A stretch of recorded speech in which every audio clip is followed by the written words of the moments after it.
Okay.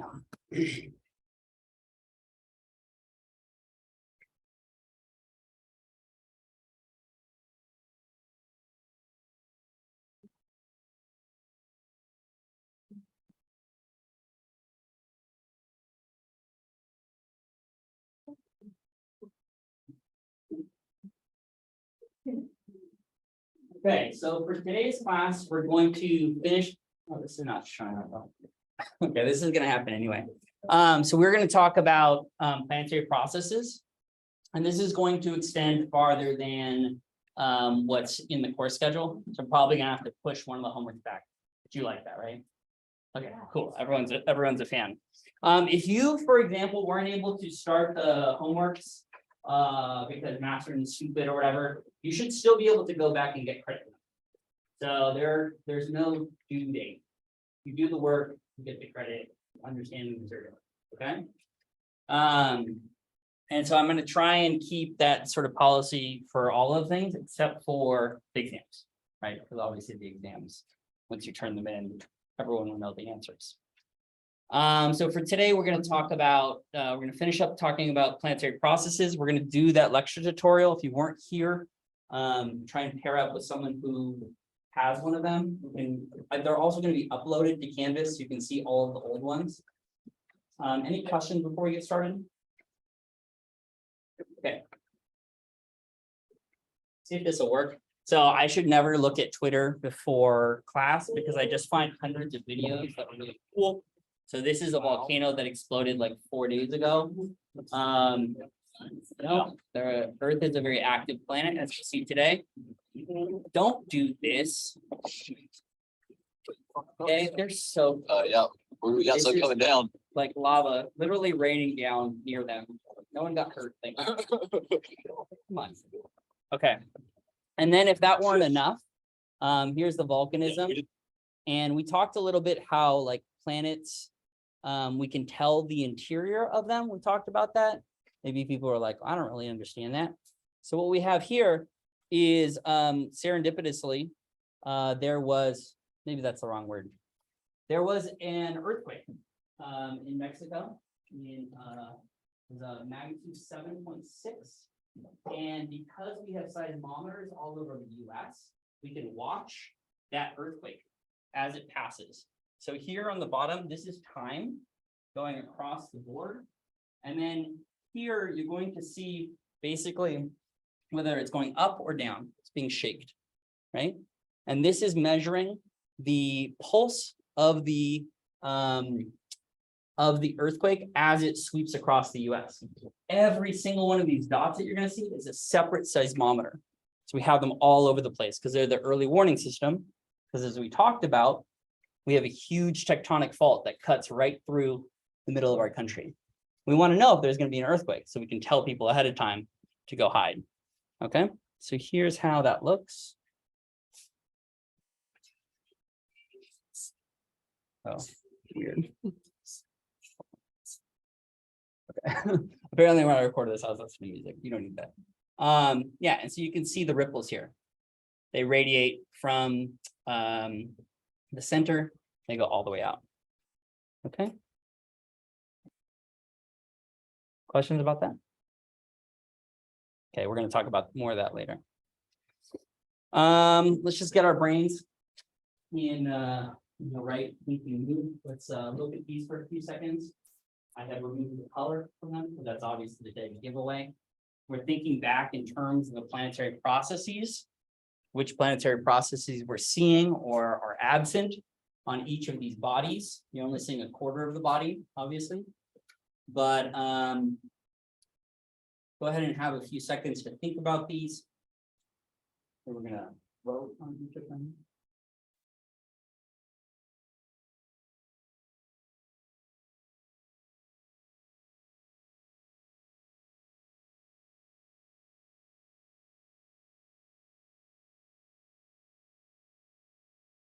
Okay, so top left when you're ready, show me your fist.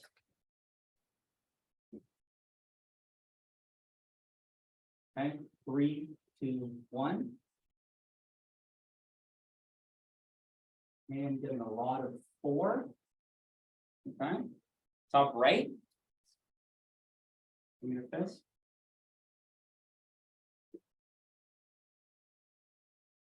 Three, two, one.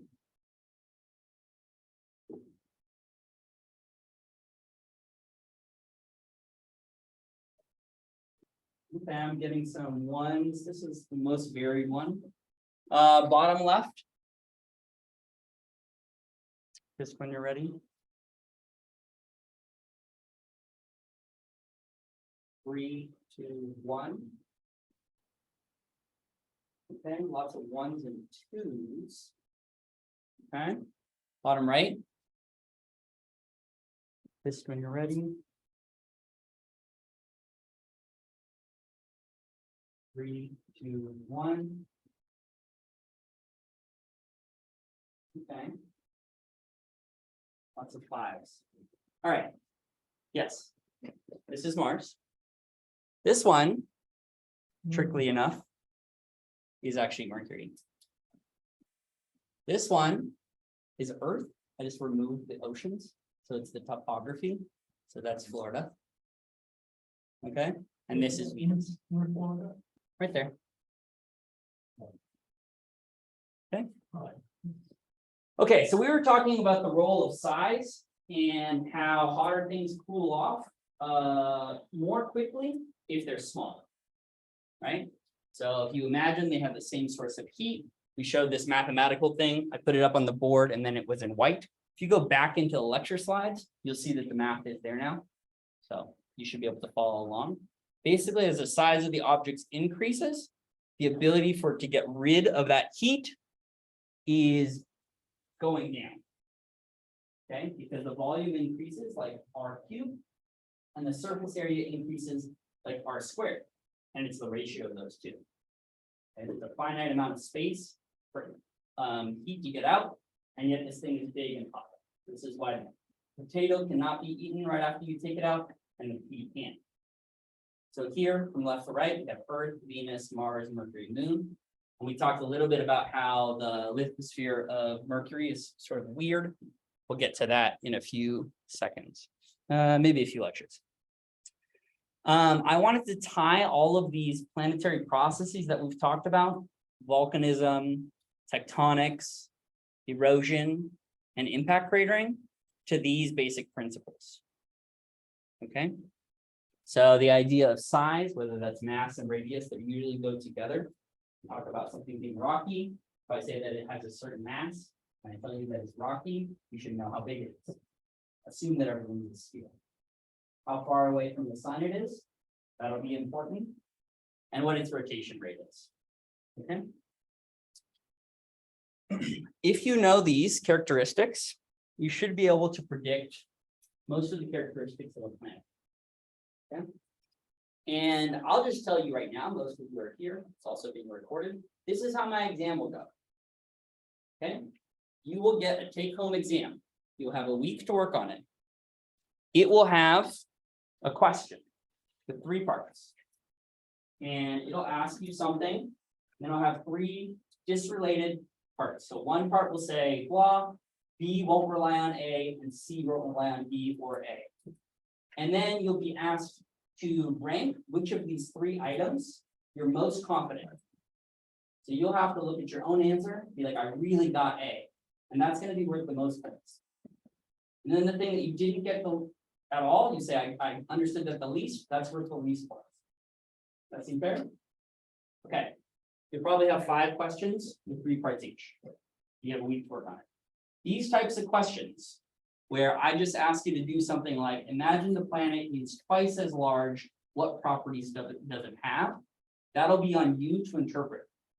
You can add math if you want to, that will help. But in general, they won't just be algebra problems. They won't just be plug in the radius. It'll be describe your understanding. So when we have the lecture tutorials, which we're about to go into, make sure that you're practicing that, right? You're walking through this process of convincing someone else. So on the exam, you're convincing me, right? That you understand what you're talking about. You're walking through that process of trying to understand what the planet is. Does that make sense? Okay, so you have this lecture tutorial. You did the first half on Thursday. If you didn't do the first half on Thursday, that's totally okay. Just try and pick up from. Let's give it like 10-15 minutes. And then if your group doesn't have a lecture tutorial finished by then, you can either finish it afterwards or on another day. That work? Okay. Great. So grab your pairs. If your pair's not here, no. You want to make friends? Okay. What's that?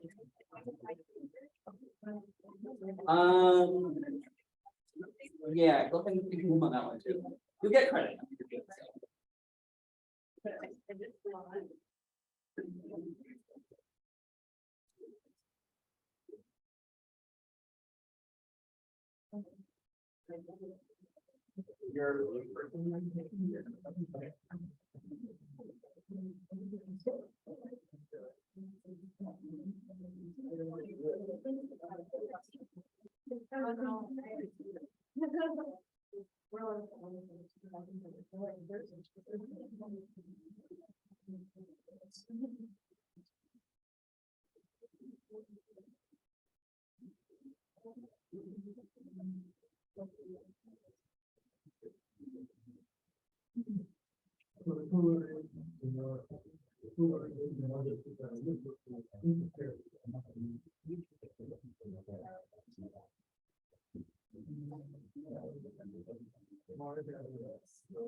Yeah.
Yeah.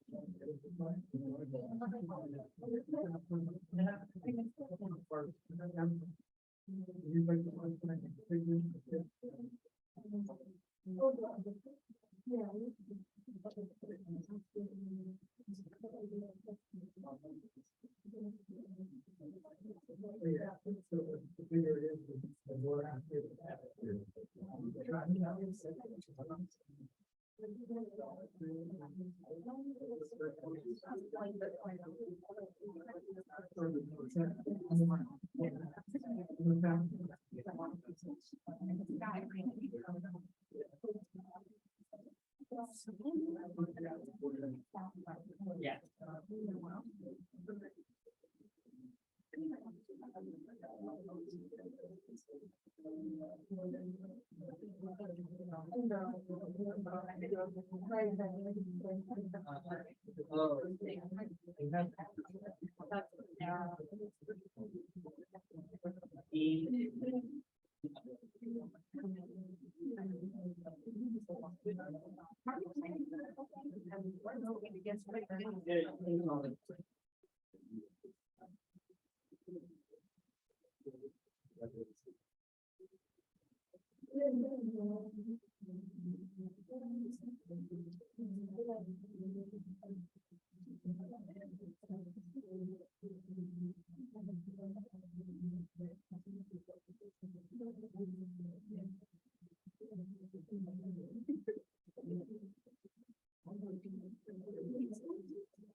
Jesus Christ.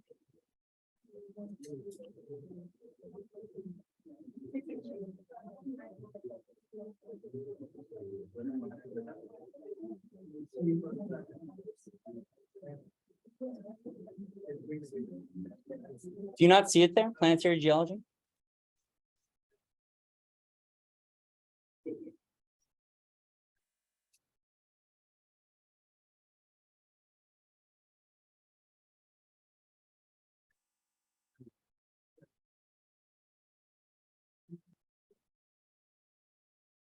No?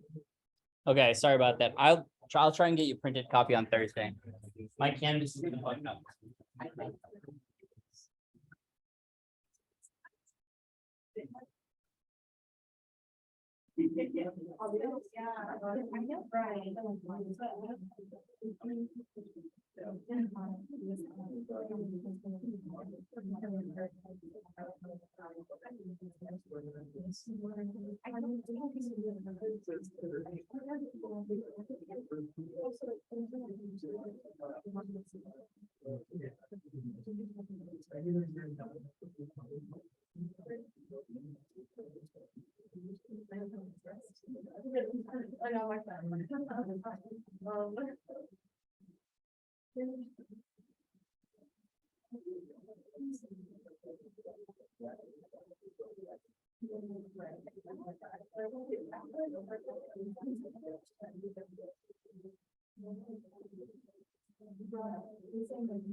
Yeah.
Think about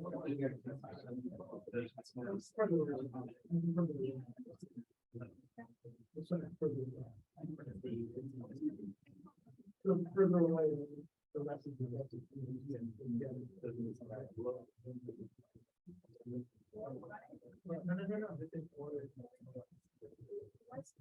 the further away the road is going to be.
Okay, folks, that might not be enough time, but we do need to do a little bit more content. If we have time at the end, we'll finish it up. Is that okay? How close are people? This much, that much? Oh, okay. All right, people are very close. Okay, we're still gonna end and we're gonna talk about the context here, and then there's a natural break. We'll see if that'll be a place to come back to this. Okay. So we were talking about size, distance, and rotation rate. They are going to affect all of these items, and those items will affect the geological process. They're going to affect gravity. Why does it affect gravity? Well, gravity, for example, relies on mass and how far away you are. So if you're standing at the surface, right, mass is large, maybe your radius is really large, maybe your gravity is low. If it's very dense, your mass is large, but your radius is small, and you have a strong pull. It's going to affect your internal temperature. The internal temperature is coming from some things that we're going to talk about. But remember that the rate of cooling depends on the radius, the size. The surface temperature, that one's not super obvious. The presence or absence of an atmosphere, that one's also not super obvious, but I'm going to show you how that works. Okay. Questions about this part? Yeah. Yeah.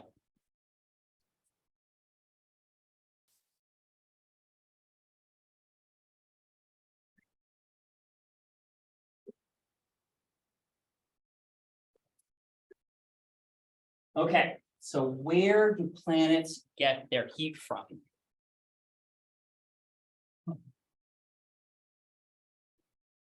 Yeah. The sun, sure. When I say this, I'm talking more about the interior. Absolutely true. You know this from summer going into fall, that the most of the temperature on the surface is from the sun. But inside, why is this hot? Why is this cold? Yeah. Right? Heat comes from the core. Good.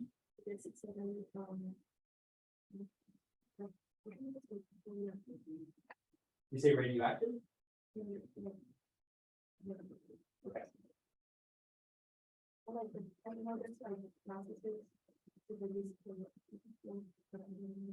Yeah, there's 3 processes that heat a planet, and conveniently, 3 processes to get rid of heat. I don't know who planned that. Okay, here are the processes. 1, you add stuff. What? That doesn't make sense. So if I smash into something, for example, let's imagine that's Mexico and we're dinosaurs, right? What is it going to do? It's going to convert all of that kinetic energy into heat. It's going to launch mountains into the air. You're going to smash into the ground again. They're going to convert kinetic energy, moving into heat, and kill all the dinosaurs. That's one way to add energy. Okay. Then you have this thing called differentiation. What was that?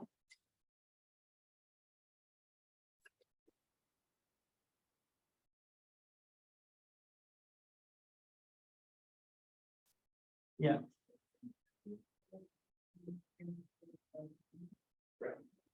Right. So the example we gave are like when you're driving after it rains and there's water and the oil sits on top of the water, they separate.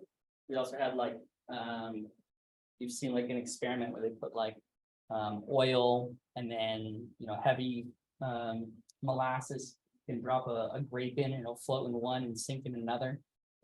So that's differentiation. So if you start with something that's very mixed, the heavy stuff will fall down. When the process is falling down, it will heat the fluid. Then the last one, this one's fun.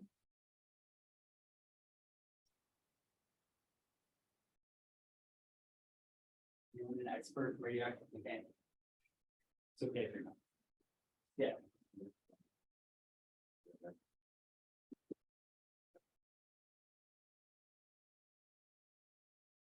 Sort of, yeah. So stuff happens. You have an atom. An atom is like, I don't like living this life, and then it does something dramatic. And in that dramatic episode, it literally reduces light, or I should say heat in this context.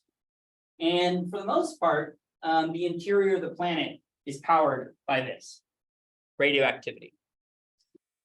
You'll see some of this happen in your day-to-day. If you live in a basement in certain parts of the country, like Colorado, there's something called radon. It's the heaviest naturally radioactive gas, and it just seeps out of the ground. So if you don't mitigate it, you'll get lung cancer. So typically, not so good. Lots of elements do this. When you eat a banana, it has potassium in it. Potassium loves to do this. Okay, elements are just doing this left and right for no reason. Well, for a reason that we're not going to talk about in class. But if you want to take a physics class, really fast. Okay, let's go over this again. Accretion, just stuff coming in. Okay, adding stuff, converting kinetic energy, think speed, think velocity, into heat. Differentiation, stuff floating down. As light stuff moves past heavy stuff, you can generate friction, and you can turn the potential energy that was up here, like being on top of a hill. You've been on a bike on the top of a hill, you roll down, you go fast. That's the same thing that's happening here. Okay? Biking downhill, turning that energy into heat. And finally, radioactive decay. Don't read that. That's the definition, but it's something to do with that. Okay. So which of the processes that I just talked about do you think are significant inside the Earth today?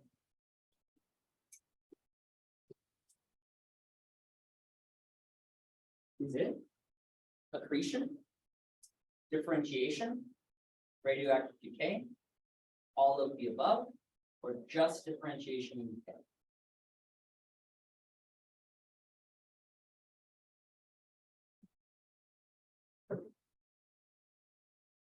You ready? Show me your fist.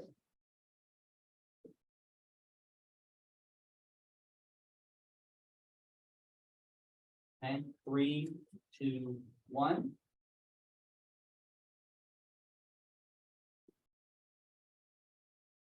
Okay. Okay, so no one said A. That's good. Right? That would suck. If this is a primary source of heat, we'd all be dead. So we're not. So it's not that one. I saw a lot of 4s and 5s. So it can't be 4 because it can't be A. Okay. So some of these are right. I said that this is happening. So that was a freebie. And in fact, there is a little bit of differentiation, but it's mostly differentiated. So it's not a significant source of heat. It's radioactive decay. Okay. The primary source of heat is radioactive decay from the core. And most of the entire planet is already differentiated. That's why we have a core, a mantle, and a crust. Remember that the crust is the lightest material. The core was the heaviest. So that process is already done. Differentiation is the process of going from a mixed fluid to a separated fluid. Weird when I talk about rocks like that, but we're okay with it, right? Okay. So how do you get rid of heat?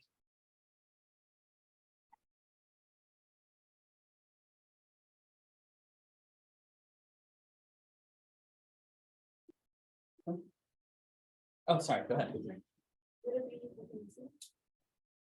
Volcanism?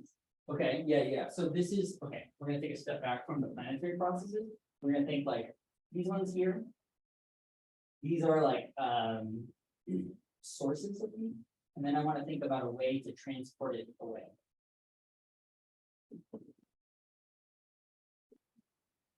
This one you don't have to know ahead of time.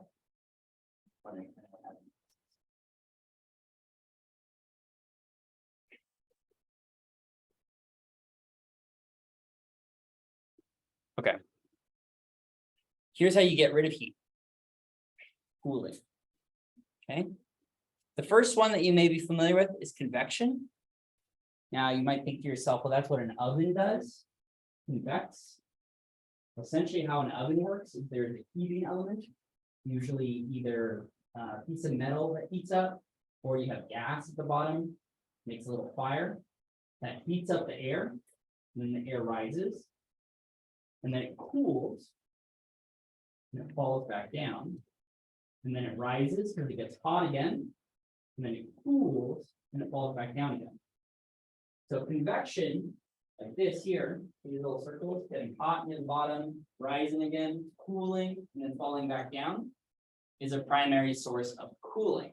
Because it takes heat from the interior, transports it up, and then gets rid of it.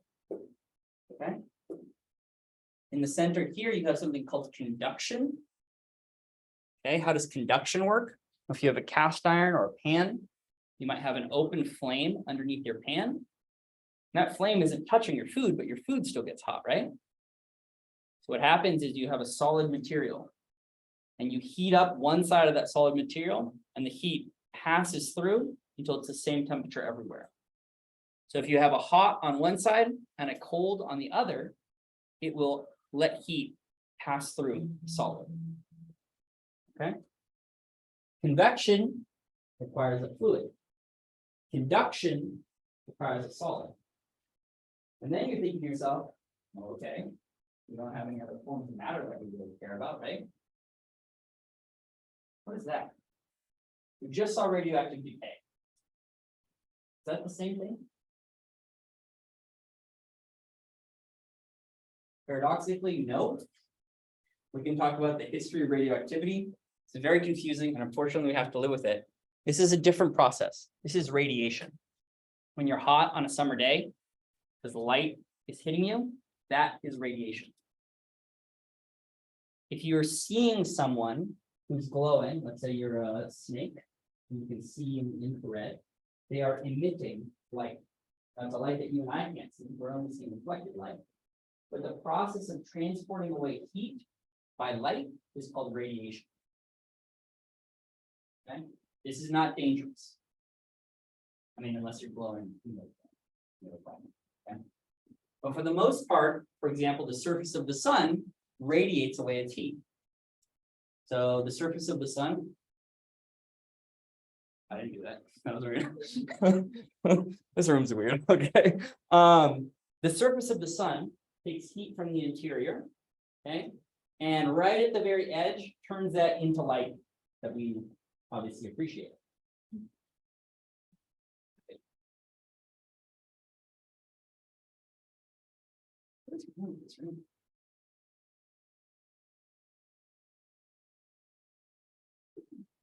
Okay, so let's go over that again. Convection requires a fluid. Hot stuff rises, and it cools once it's at the top, and it falls back down again. Conduction requires a solid. So in the lithosphere here, heat is transferring through the solid material and coming out onto the earth. Okay? Keep in mind, on one side of the lithosphere, so here's the side we live on. On one side of it is the emptiness of space. Temperature essentially 0. On the other side is magma, very hot. So it's trying to get rid of that heat through the surface. Okay. And then finally, radiation. Come on. And this is the transportation of thermal energy. Okay. Questions about these?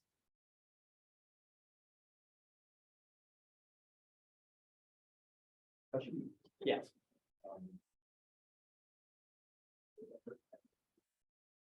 Yeah, very good question. Would the Earth ever fully cool off? Yes, what? Eventually, all the heat, like, go away. Yeah, remember that the interior is from radioactivity. That's the source of heat. We don't have any more accretion, differentiation is already done. So when radioactivity stops, right, what'll happen is it will cause this to stop becoming fluid. And then you'll have to conduct heat through the whole thing. And the lithosphere will get larger and larger and larger. If we go back to that picture. Come on now.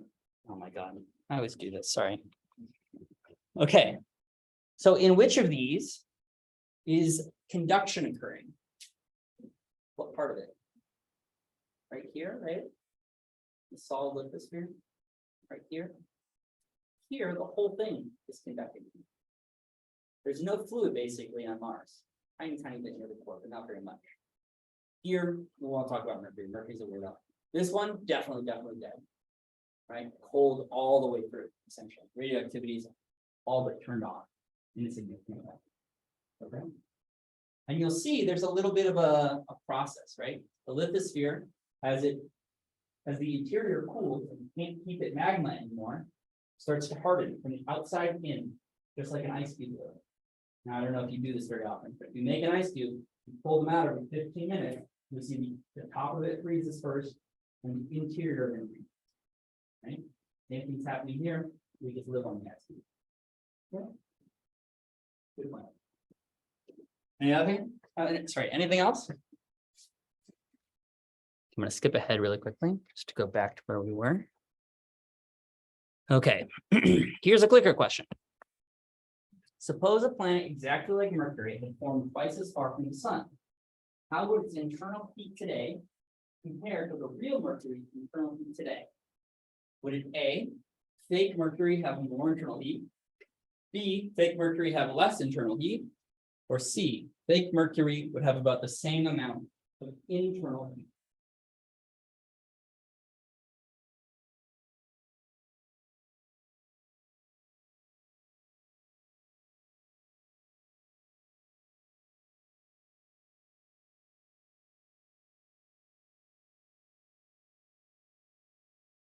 When you're ready. 3, 2, 1.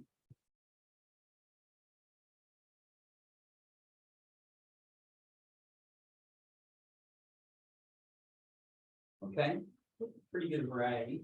Why don't you turn to a neighbor, ask them what their answer was. If it's the same, pick a new neighbor. Talk to someone who has a different answer than you and see if you can convince them of your selection.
Okay, folks, so you convince your neighbor, right? Or you're right and they're wrong? That's always how it is? Yeah. Okay, good, yeah. You know. So let's vote again. Put your fist up when you're ready.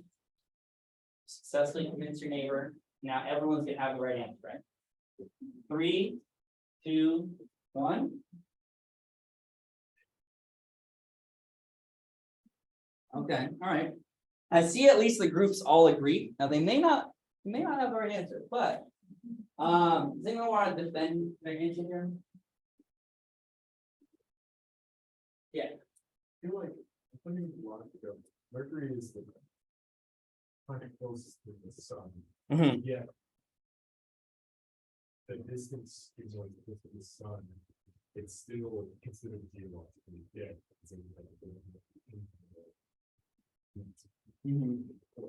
So if it's formed twice as far from the sun, if you put a constant distance in there, I feel like it's still a change like that. Once you have to calculate, so that's why I think we can do that. Okay, so you're thinking, you know, the Mercury is the closest and it's dead. Looks just like the moon. So you don't think that has anything to do with internal? Is that correct? People agree? Disagree? Surface heat, definitely, right? Surface heat is not what we're talking about. Internal heat. What were the three sources of internal heat? And that was a source of cooling.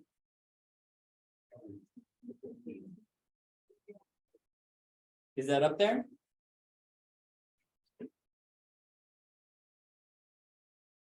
Not precise, right?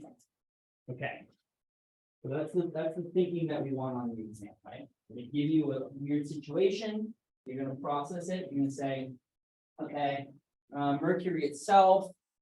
There's another way to answer this, by the way. You could also say, well, we do know that the rate of cooling is dependent on the size. Small things cool quickly. So we said, well, Mercury and the moon, similar in size, and that doesn't have anything to do with the distance from the sun. Okay, the rate of cooling never, there's no calculation in there, just the size of the actual object. If you're big, you hold on to heat longer, you cool more slowly. Okay. What's that? The answer was yes. Okay, so here's the difference. Size tells you about the internal temp. Okay, not the distance from the sun, not the pressure inside the planet. Distance will tell you the surface temp. And there's small modifications. If you got towards the end of that planetary geology workbook, you might have seen a little weird one, right? Okay. So another question I might ask would be something like this. What would the Earth be like if it was 10 times bigger, but rotated 100 times slower? I'd ask you to describe what type of planetary processes you might see, what the internal heat was like, would this make a difference, etc. Or I could do something annoying and be like, what if it was 2 times smaller, but 3 times closer to the sun? Right? And you can, of course, draw on the planets that exist. You can draw on things that we talked about in here, etc. Okay. So we're going to look at all the different sizes here. Remember that we grouped the moon in here, even though it's not really a planet. But we're going to talk about terrestrial planetary geology. Planetary size is one of the major ones, right? That's going to tell you all about the internal heat. That's going to tell you whether or not you have volcanism, etc. That's why they're ranked like this in physical size. Okay. So here on the left-hand side, what kind of objects are we seeing? If I just show you this picture of Mercury, what planetary processes do you see? What was that? Cratering, good. What else?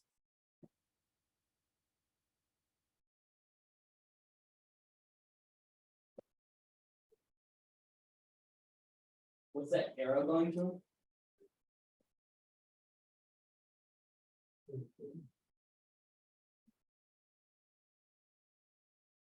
That's tectonics. So anytime we see like ridges, wrinkles in the surface that aren't mountain chains, those are tectonic features. What's this one here? This is Venus.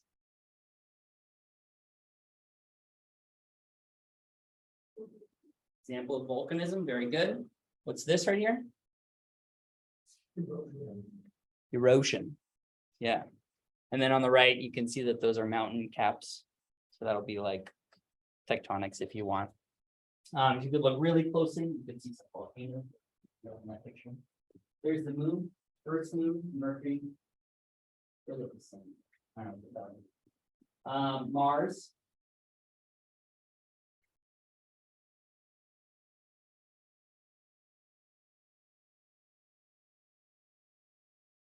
What's that? Erosion. Yeah, so there's evidence of erosion. There's some craters out there in that picture alone, right? Okay. So let's talk about how we relate these things. Talk about planetary size. So small terrestrial bodies, like the one on the left. The internal heat source is turned off. You don't have any heat. So you don't have magma. Magma can't try and seep through little holes in the crust. That's what a volcano is. Volcano is just a place where magma just hot and under a lot of pressure. It's trying to get out to the surface a little better life. Right? So here's these large terrestrial planets. They have convection. It's transporting away the heat. And because they have convection, they're going to have volcanoes. Okay. So volcanism and tectonics directly requires internal heating. So it directly depends on planetary size. Big planets have more heat, have more volcanism and tectonics. Erosion. So it's tricky because it uses a couple different things. Okay. So erosion mostly happens when you have an atmosphere. Right? It's linked to size because the atmospheres come from volcanoes. That's up here on the top. As a volcano is going off, we saw those plumes of smoke at the beginning of class. And that's literally adding to the atmosphere. Okay. Then the presence of water really helps. You might have water from a number of different sources, but if you're too close, it's going to boil off. The surface is going to be too hot. If you're too far away, you're not really going to have water. You're going to have water ice, right? And in general, you can get really cool things like Yosemite formed by glaciers, really beautiful, but it's nowhere as powerful as the erosive power of liquid water. Liquid water, you see, like Grand Canyon, really good at creating or basically destroying your surface, creating new surface over very short time periods, right? And then on the bottom, the role of planetary rotation, we haven't talked about this one a lot. We talked about it in the context of weather. So for example, if you're rotating more quickly, you're going to have more intense weather cycles. Okay?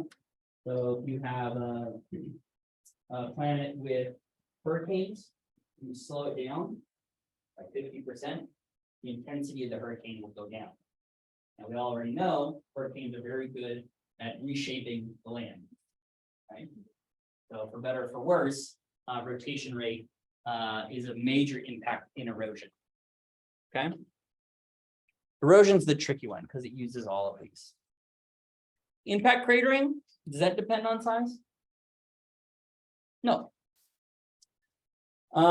Impact cratering is great because it's just a record keeper.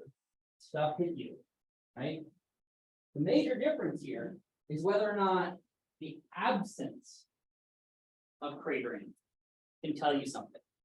So for example, if you are big, right, then you can still have internal heat and you can have surfaces that are young and being resurfaced. So the absence of cratering might indicate that the object is large, for example, might have new surfaces. Does that make sense? But the presence of craters on something like Venus doesn't necessarily mean that it's small. Okay. This is the geologic history of terrestrial planets. When we're talking about like volcanic and tectonic activity, they all formed at about the same time. This is actually kind of perfect. Just scoop this one over. The moon and us formed slightly after. We can talk about that later. And at the beginning, there was a lot of cratering. Right now, there's very little cratering, thankfully. And so basically, the surface on Earth has been almost totally reshaped. We saw a few examples. You're not just like walking around finding craters anymore. We also have a big atmosphere, and that atmosphere is really good at burning up small stuff. So if you went to the observatory open house, there was a meteor we just randomly saw. I didn't plan it. And Venus has a really massive atmosphere, very few craters below a certain size. Whereas Mars has tons. Mercury, no atmosphere, tons of it. And its surface, because they're small like this, its surface is very heavy. Okay. So when we talk about rotation, this is a really fun graphic that was put together. I shouldn't go into that. There's literally too many graphics that are sick. So this one has all of them. They're all going to be relative to, like, they're spun relative to ourselves, but also with respect to the sun. So if you're sitting on the sun's equator, this is the tilt you would see when looking out at all of the planets. Here's Zeus looking on your horizon. Mercury here, straight up and down. 58 day rotation. Okay. Venus, upside down. Rotating backwards. And it takes longer for it to rotate than it takes for it to orbit. Okay, Earth, you're familiar with this. Not quite 24 hours, slightly off. This is the difference between these calendars that used to be kept. So when we created the idea of a day, we didn't consult anyone, be like, hey, can we make sure that it's an integer, round number? And this extra piece here is the reason why you have to have leap years. You're born on February 29th. You can be mad at that. 56 there. Okay. Interestingly enough, here's Mars. Mars is exactly like the Earth. Coincidence? Yes. Yeah, that's coincidence. Okay, good. Here's Ceres. Ceres is a large asteroid in the asteroid belt. Pretty close to Mercury. Coincidence? No, probably not. We'll talk about that later. Okay, here's Jupiter. Very fast. Jupiter is a spinny boy. Okay, 9 hours. Big, fast. Kind of makes sense. You look at the surface really quickly. Got surface. It's got clouds. Huge storm. I sort of told you that the faster you're rotating, the more intense your storms are. Jupiter is a great example. We'll come back to that in a little bit. Saturn, 26, and that's 25. Oh, now it's really connected, right?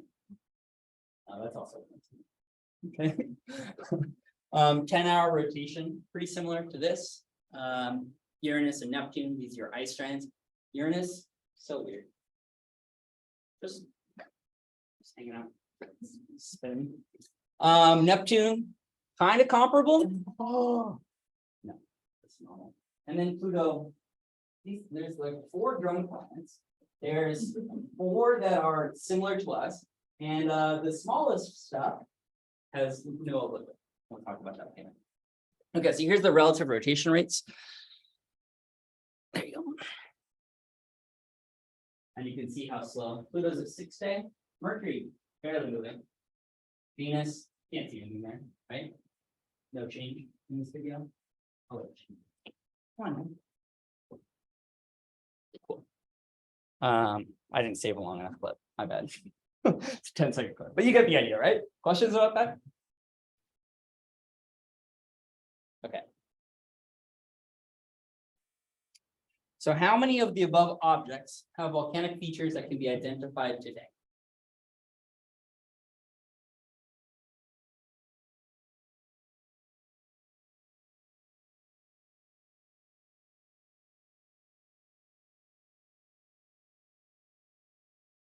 This one ready?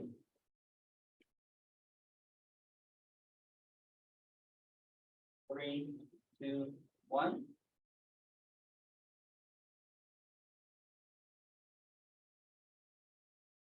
Okay. Interesting. Anyone want to argue for their choice?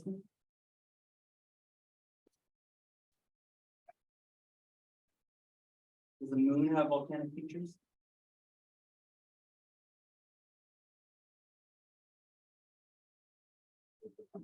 What are they? Lunar Maria. Okay. So the moon has volcanic features. What about Mercury? It also has Mare. Okay. Mars, does it have volcanic features? Yes, it has the largest volcano in the entire solar system. Awesome. Olympus Mons. What a name. Venus? Yes. Oh, okay. So everyone was like, yeah, we're so confident it's 3 because we got those. And we forgot that. Remember when we say feature, right? Doesn't mean volcano.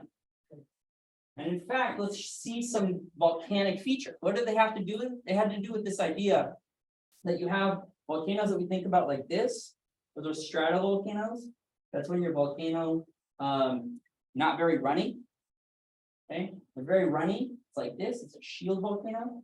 Example of shield volcanoes are, say, on Earth, Hawaii. Hawaii is like this, runny or very runny lava. And then when you don't have so runny lava, more deepy. Okay, stratovolcanoes like Mount St. Helens. That's the one that exploded, took an entire forest with it. Okay, this is again why I can't have videos. You can just find them so quickly. If you don't like this aesthetic, you can just leave. I don't even know. This is so cool. I have to skip because we don't have enough time. But this is like, come on, come here. Okay, so here's lava. Sort of sped up, but not really. Here's you'll find the better version, obviously, in the slides, and you can find this video on YouTube if you want. And so you can see, you know, it kind of just like it's coming out. I wouldn't say this is very runny. It's kind of slow moving lava, in my opinion. You could stand next to that. You could pick it up with the spiked. Volcanologists do that. So cool. They have like a little bucket of ice water. You put like lava into it. The balls. Okay, and then this one here.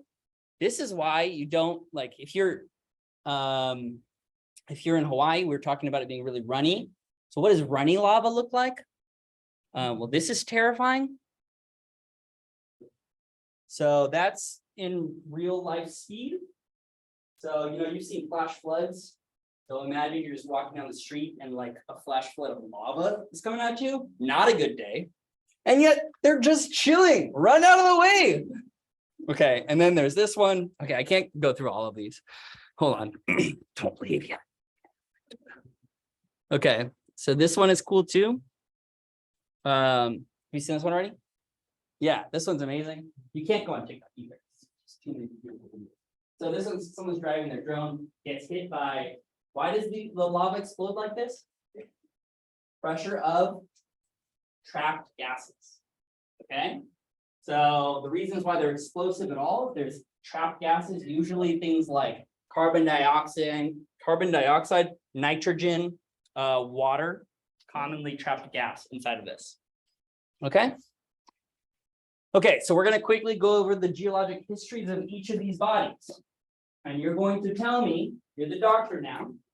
Okay, you're going to tell me alive or dead. Are you the coroner? Who pronounces you dead? Doctor? I don't know. I'm not dead. Okay, so look at the 4 geologic processes for the history of the moon. Here, we have impacts, almost the entire history of the planet. You have volcanism. We already talked about lunar maria. Tectonics, there are small moonquakes. Put some seismometers down when we went there. And the only erosion that you have is from something called micrometeorite sandblasting. What that means is that you have tiny meteors hit the surface and disturb the dust. In fact, the dust is so fine that when they stepped on it, they had no idea that it would just coat everything around them. Right, so normally when you think about dust, it's actually kind of mixed with liquid. Water, for example, we're on a hydrated planet. Even when it's dusty out, there's a little bit of water vapor mixed in with the dust. This doesn't have any of that. And so as they step on it, everywhere. Okay. Alive or dead? Dead. Dead. Everyone says dead together. This one's the dead. There's another one later that'll be straightforward. Okay, pretty much it. What about Venus? Come on now. Okay. Oh, sorry. What about Mercury? It has some more.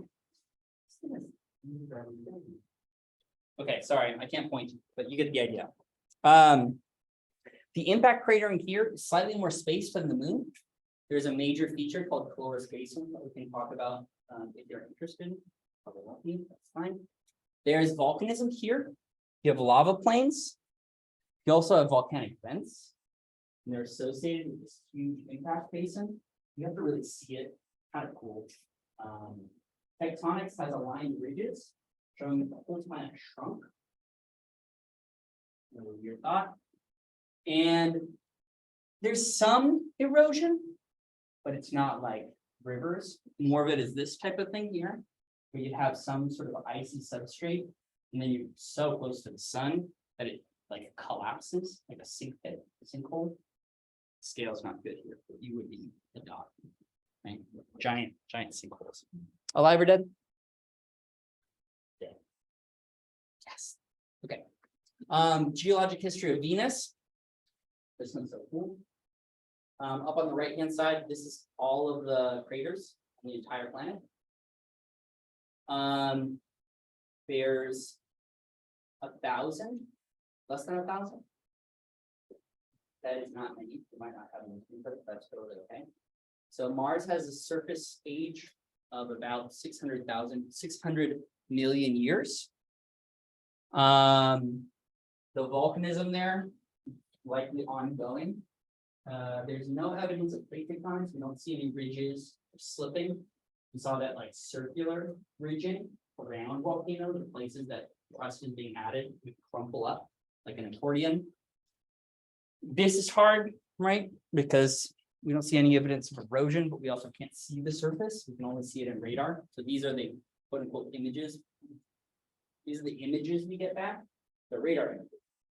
They're not very precise. So the resolution looks like it's a low quality video. Okay. You can't see if there's like wind or anything like that. Do you expect erosion here? Why not? Water. Sure, we don't know if there's any water. What else? The rotation rate sucks, right? It's like 280 days. So we do not expect winds at the surface, and we don't actually see them. We can measure them with radar. We don't see wind. Is this alive or dead? Alive, very much alive. Good. Mars, so cool. That's Olympus Mons. There's impacts on it, but there's also a caldera in the top there. That's that little pit in the very top. We could talk about the geology of Mars for hours. You probably won't like that. But there is a dichotomy in the north and the south.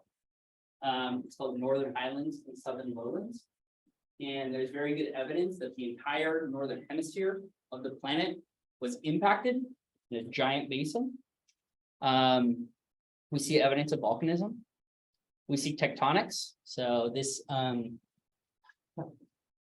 Marineris is the largest canyon system in the solar system, and it's not caused by liquid water. It's caused by the planet shrinking and cracking. Okay. We saw dunes. We saw that when we talked about erosion in the first place. We saw dust devils. We see like glacial features cutting rivers. So there's plenty of erosion. But is Mars dead?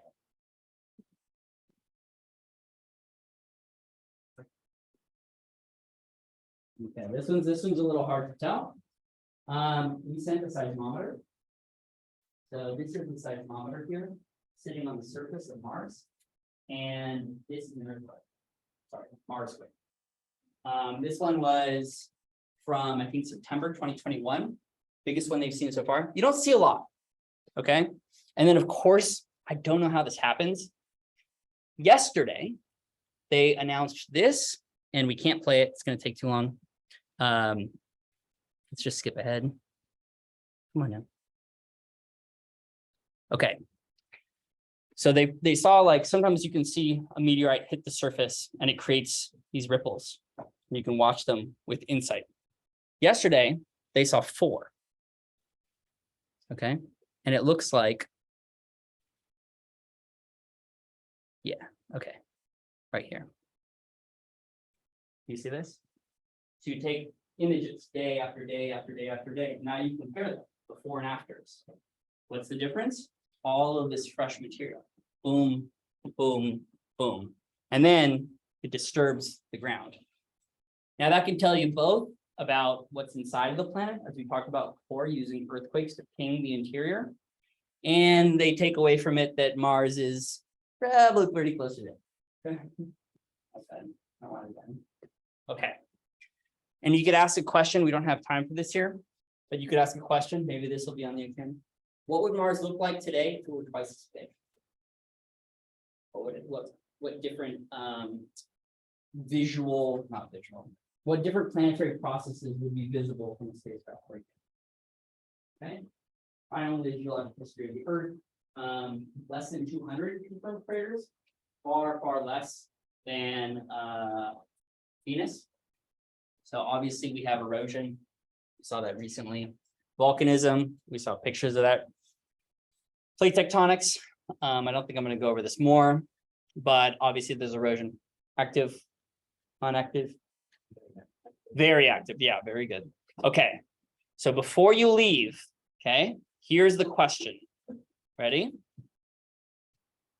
Here is a body. What sort of features do you see?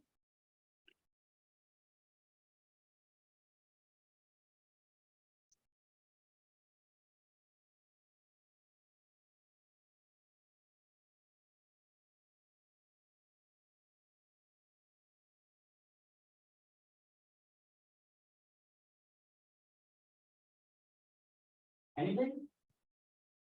Yeah. Where do you see what views?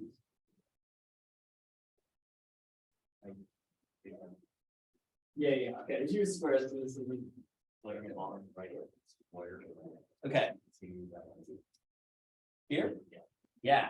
So you see these like sort of circular things here? I could be convinced that might look like a volcano to me. What about impact craters? Impact craters? Anyone see a single impact crater?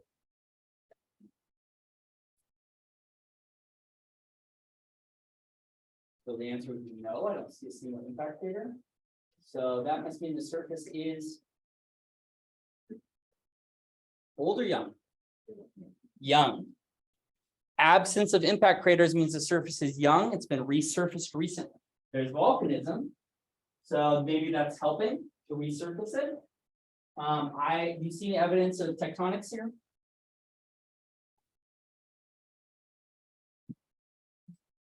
Maybe not as obvious. We can talk about that a little bit later. What about erosion? Is there like streams and gullies?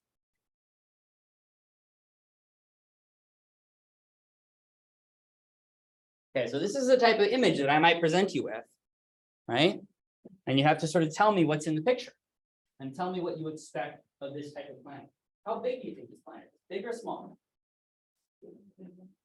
Big. Okay. Close or far from the planet? Could you tell from this? Sorry, close or far from the sun? Could you tell from this?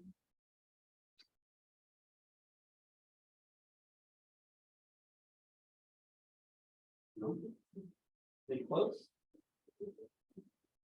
Okay. And does it have an atmosphere? Probably because it has volcanoes. Okay. And let's see, rotation rate. Any hints here? What's that? Slower? There's no evidence of erosion. Maybe that's a good argument. Okay, these are all really good arguments. Okay. And we've constructed this entire thing, right? Planetary geology. And you're going to be really upset, but I promise you it's going to make sense later. Okay. You would think many volcanoes, no craters, large object, young surface, thick atmosphere, right? Everyone got that right. Okay. This is Io. This is a moon of Jupiter. Now you're pissed, right? Why did I learn all that shit? What's the point? Okay, so we are going to talk about the importance of distance from the sun. Now, we are very familiar with water with rocks. Rocks are hard, you step on them, water is soft, flows around you. But not when you're really far away from the sun. If you're really far away from the sun, water can act like a rock. Okay, so we're going to talk about all of this on Thursday. We're going to use the same principles, we're just going to extend them further into the solar system. Okay. If you came to the observing night, the rest of those photos are uploaded. I already got one right up back, right? Brenda? No. Okay, they're not here. Doesn't matter. And then we're gonna do a different one because people can't always go on Thursday. And I'll announce that. I think it'll be October 5th. Yeah.